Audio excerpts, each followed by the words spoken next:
রাজ ভাই, আমার মা হাসপাতালে ভর্তি আছে, তোর কাছে কিছু টাকা থাকলে হেল্প কর না। শেষমেশ আমার কাছে আসতেই হলো। তোকে না বলেছিলাম এই গরিবের সাথে সম্পর্ক রাখবি না? এখন টাকাও এর কাছ থেকে নে। ঠিক আছে ভাই, চল। সুরজ ভাই, সত্যি আমি তোর একটা হতভাগা বন্ধু। তোর এত বড় বিপদে আমি একটু হেল্পও করতে পারলাম না। ছাড়, কোনো ব্যাপার না, চল।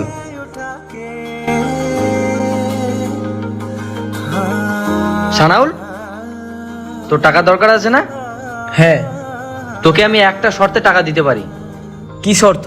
তোকে আমাদের কাছে মার খেতে হবে, আর তোর ওই বন্ধু সুরাজের সাথে সারা জীবনের জন্য সম্পর্ক শেষ করতে হবে। আচ্ছা ঠিক আছে। মানিক, মার। আজকে আমি বুঝতে পারলাম বন্ধুত্ব টাকা দিয়ে না, মন থেকে হয়।